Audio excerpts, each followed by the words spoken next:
Friends, स्वागत है आपका अपने यूट्यूब चैनल सक्सेस 2.0 पर। मैं अभिषेक आप सभी का स्वागत करता हूं और आशा करता हूं आप सभी अच्छे होंगे, शानदार होंगे। फ्रेंड्स, आज की कक्षा में हम पढ़ने वाले हैं जीके जीएस के कुछ महत्वपूर्ण प्रश्नों को और आशा करता हूं आप सभी आज के सभी प्रश्नों को अच्छे से याद करेंगे। तो चलिए शुरू करते हैं आज की कक्षा का पहला प्रश्न। पाल घाट निम्नलिखित में से किन के मध्य स्थित है? पाल घाट एक दर्रा है जो नीलगिरी और अन्नामलाई पहाड़ियों के बीच स्थित है। यह एक महत्वपूर्ण प्रश्न भी है जो कई बार परीक्षाओं में पूछा गया है। इससे एक प्रश्न यह भी बन सकता है कि पालघाट दर्रा किन दो प्रदेशों को जोड़ता है? पालघाट दर्रा तमिलनाडु और केरल को जोड़ता है। इस दर्रे को केरल का प्रवेश द्वार भी कहा जाता है। पालघाट दर्रा तमिलनाडु और केरल के दो महत्वपूर्ण शहरों को जोड़ता है। इसके बारे में और जानकारी मैं आपको देता हूँ। पालघाट दर्रा भारत के पश्चिमी घाट में स्थित एक पहाड़ी दर्रा है। यह तमिलनाडु के कोयम्बटूर और केरल के पलक्कड़ के बीच है। जैसा कि मैंने बताया, तमिलनाडु और केरल के दो महत्वपूर्ण शहरों कोयम्बटूर और पलक्कड़ के बीच है। इन दो शहरों को यह पालघाट दर्रा जोड़ता है। इसकी औसत ऊंचाई 140 मीटर लगभग 460 फीट और चौड़ाई 24 से 30 किलोमीटर लगभग 15 से 19 मील है। पालघाट दर्रा दक्षिणी भारत की जलवायु को प्रभावित करता है। यह दर्रा केवल तमिलनाडु सीमा से घिरा हुआ है और इन दोनों राज्यों के बीच एक प्रमुख संचार मार्ग है। इसलिए इस क्वेश्चन का राइट आंसर बी हो जाएगा, नीलगिरी और अन्नामलाई पहाड़ियों के बीच। आज का दूसरा क्वेश्चन है, अरावली श्रेणियाँ किस राज्य में स्थित हैं? उत्तर राजस्थान। अरावली श्रेणियाँ राजस्थान में स्थित हैं। ऑप्शन सी इसका राइट आंसर हो जाएगा। अरावली श्रेणी के बारे में और फैक्ट बताऊं तो अरावली पर्वत श्रृंखला उत्तर पश्चिमी भारत में स्थित है। यह पर्वत श्रृंखला दिल्ली से शुरू होकर दक्षिणी हरियाणा, राजस्थान और गुजरात में ख़त्म होती है। अरावली पर्वत श्रृंखला की लंबाई करीब 692 किलोमीटर है। अरावली पर्वत श्रृंखला को राजस्थान में आड़ावाला पर्वत के नाम से भी जाना जाता है। अरावली पर्वत श्रृंखला भारत की सबसे पुरानी पर्वत श्रृंखला है। अरावली पर्वत श्रृंखला के पश्चिमी में थार मरुस्थल है। अरावली पर्वत श्रृंखला के दक्षिण पूर्व में मालवा का पत्थर विंध्य श्रेणी है। प्रश्न संख्या 3, वायुमंडलीय दाब को मापने में कौन से यंत्र का उपयोग किया जाता है? बैरोमीटर। ऑप्शन सी इसका राइट आंसर हो जाएगा। बैरोमीटर को वायुमंडलीय दाब मापने में उपयोग किया जाता है। फ्रेंड्स, हम जानते हैं कि वायुमंडलीय दाब क्या होता है। वायुमंडलीय दाब पृथ्वी के वायुमंडल में मौजूद हवा के दबाव को कहते हैं और वायुमंडलीय दाब को बैरोमीटर द्वारा मापा जाता है। वायुमंडलीय दाब पृथ्वी की सतह पर हवा का भार होता है। वायुमंडलीय दाब पृथ्वी की सतह पर हवा का भार होता है और वायुमंडलीय दाब पृथ्वी के मौसम और जलवायु पर असर डालता है। वायुमंडलीय दाब अलग अलग जगह और अलग अलग समय पर अलग अलग होता है। समुद्र तल पर वायुमंडलीय दाब सबसे ज़्यादा होता है और ऊंचाई बढ़ने के साथ कम होता जाता है। प्रश्न संख्या 4। यदि किसी राज्य की विधानसभा का अध्यक्ष पद त्यागना चाहता हो तो वह अपना त्यागपत्र किसे देता है? यदि किसी राज्य की विधानसभा का अध्यक्ष पद त्यागना चाहता हो तो वह त्यागपत्र उपाध्यक्ष को देता है। ऑप्शन सी, ऑप्शन डी इसका राइट आंसर हो जाएगा। विधानसभा अध्यक्ष के कुछ महत्वपूर्ण तथ्य आपको बता दूं।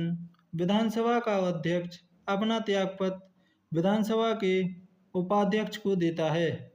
विधानसभा अध्यक्ष विधानसभा के सदस्य रहते हुए भी अपना त्यागपत्र दे सकता है। इसके लिए उसे उपाध्यक्ष को संबोधित करके हस्ताक्षरित लेख लिखना होता है। विधानसभा अध्यक्ष का चुनाव लोकसभा के पहले सत्र के दौरान लोकसभा के सदस्य करते हैं। विधानसभा अध्यक्ष का कार्यकाल 5 साल का होता है। विधानसभा अध्यक्ष सदन के भंग होने के बाद भी अपना पद नहीं छोड़ता।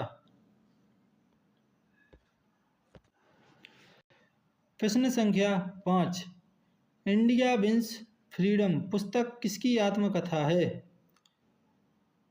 इंडिया विंस फ्रीडम मौलाना अब्दुल कलाम आज़ाद की आत्मकथा है।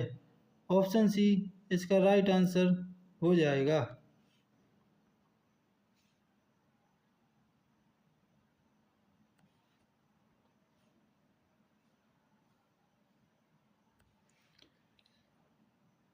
मौलाना अब्दुल कलाम आज़ाद की जयंती 11 नवंबर को मनाई जाती है।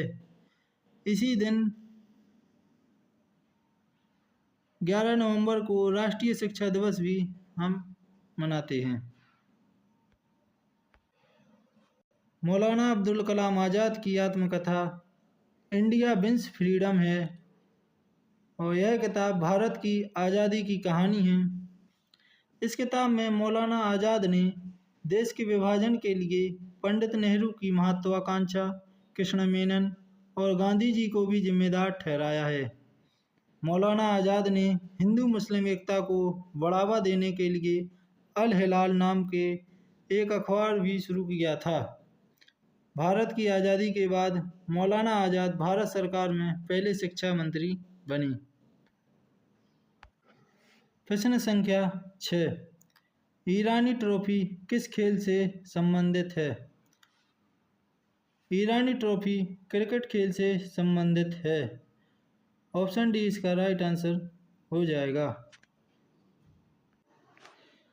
ईरानी ट्रॉफी भारत की एक घरेलू क्रिकेट प्रतियोगिता है। यह एक वार्षिक मैच होता है और इसे भारतीय क्रिकेट कंट्रोल बोर्ड बीसीसीआई आयोजित करता है। इस टूर्नामेंट का नाम महान भारतीय क्रिकेट प्रशंसक श्री जी.आर. ईरानी के नाम पर रखा गया था। यह टूर्नामेंट साल 1959-60 में शुरू हुआ था। Question number 7। शून्यकाल क्या होता है? शून्यकाल जब सदन में अति महत्वपूर्ण मामलों पर विचार होता है तब शून्यकाल होता है। ऑप्शन सी इसका राइट आंसर हो जाएगा।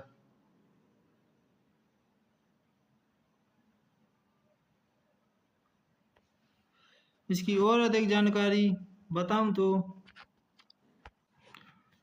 शून्यकाल भारतीय संसद की कार्यवाही का एक हिस्सा है जिसमें संसद के सदस्य तत्काल सार्वजनिक महत्व के मुद्दे उठा सकते हैं। यह प्रश्नकाल के तुरंत बाद शुरू होता है और तब तक चलता है जब तक कि दिन का एजेंडा नहीं लिया जाता। शून्यकाल शब्द की उत्पत्ति इस बात से जुड़ी है कि यह दोपहर 12 बजे शुरू होता है और 12 बजे का उपनाम ही शून्यकाल है। शून्यकाल की शुरुआत 1962 में हुई थी। Question number 8। शक्ति का मात्रक क्या है? वाट। शक्ति का मात्रक वाट है। ऑप्शन बी इसका राइट आंसर हो जाएगा।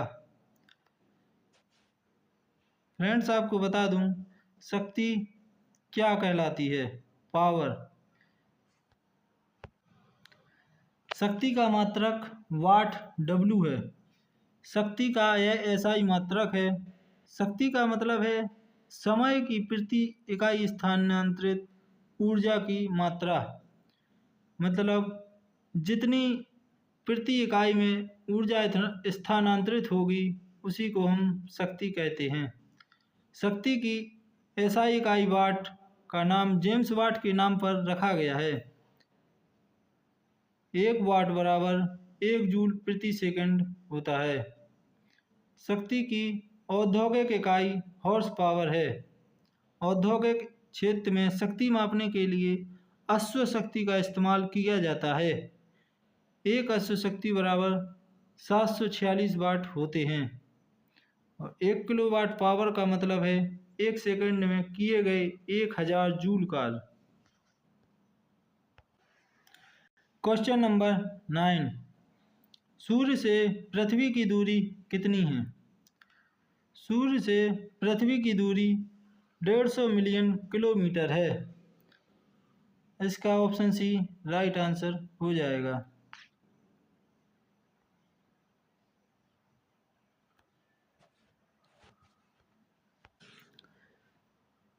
क्वेश्चन नंबर 10, जब दिन और रात की अवधि बराबर होती है तो सूर्य की किरणें सीधी कहाँ पड़ती हैं? जब दिन और रात की अवधि बराबर हो तो सूर्य की किरणें भूमध्य रेखा पर पड़ती हैं। ऑप्शन बी इसका राइट आंसर हो जाएगा। इसके बारे में और जानकारी बताऊं तो जब दिन और रात बराबर होते हैं तो सूर्य की गणना भूमध्य रेखा पर सीधी पड़ती हैं। यह स्थिति साल में 2 बार आती है, 21 मार्च और 23 सितंबर को। इन दिनों को विषुव कहा जाता है। इस दिन पृथ्वी पर दिन और रात की अवधि लगभग बराबर होती है। इस दिन कोई भी ध्रुव सूर्य की तरफ झुका नहीं होता। 21 मार्च को उत्तरी गोलार्ध में बसंत और दक्षिणी गोलार्ध में शरद ऋतु होती है। 23 सितंबर को उत्तरी गोलार्ध में शरद ऋतु और दक्षिणी गोलार्ध में बसंत ऋतु होती है। क्वेश्चन नंबर 11, गोबी मरुस्थल किस देश में स्थित है? गोबी मरुस्थल मंगोलिया में स्थित है। ऑप्शन ए इसका राइट आंसर हो जाएगा। गोबी मरुस्थल के बारे में और जानकारी देखें तो गोबी मरुस्थल चीन और मंगोलिया दोनों देशों में फैला हुआ है। यह एशिया का सबसे बड़ा रेगिस्तान है। यह दुनिया की सबसे बड़ी मरुस्थलों में से एक है। जैसे सहारा मरुस्थल, थार का मरुस्थल, इसी तरह यह दुनिया की सबसे बड़ी मरुस्थलों में से एक है। यह एक ठंडा रेगिस्तान है जहाँ तापमान 0 से 40 डिग्री नीचे तक चला जाता है। गोबी शब्द मंगोलिया भाषा से लिया गया है जिसका मतलब होता है जलहीन स्थान। क्वेश्चन नंबर 12, दक्षिणी अमेरिका का चौड़ा वृक्ष रहित घास का मैदान क्या कहलाता है?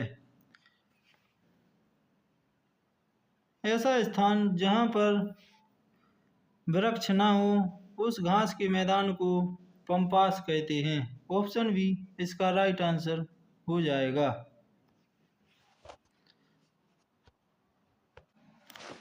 क्वेश्चन नंबर 13, कौन सा भारतीय राज्य म्यांमार के साथ अपनी सीमा साझा नहीं करता है? अरुणाचल प्रदेश म्यांमार के साथ सीमा साझा करता है, मिजोरम करता है, मणिपुर करता है, सिक्किम नहीं करता। ऑप्शन डी इसका राइट आंसर हो जाएगा। सिक्किम म्यांमार के साथ अपनी सीमा साझा नहीं करता है।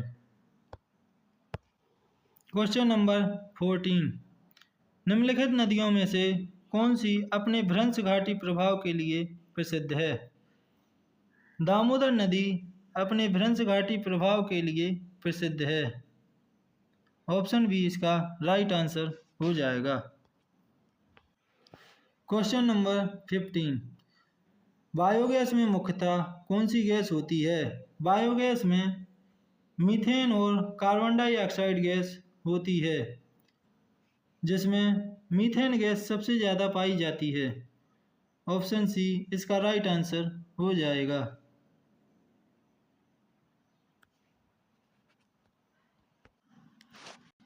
क्वेश्चन नंबर 16, विश्व में हरित क्रांति के जनक कौन माने जाते हैं? हरित क्रांति के जनक नॉर्मन ई बोरलॉग को माना जाता है। ऑप्शन ए इसका राइट आंसर हो जाएगा।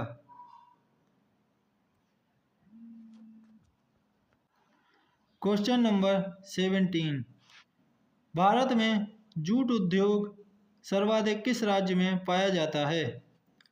भारत में सबसे पहले जूट उद्योग पश्चिम बंगाल में लगाया गया था, जो कि हुगली नदी के पास सबसे ज़्यादा जूट उद्योग किया गया। ऑप्शन डी इसका राइट आंसर हो जाएगा।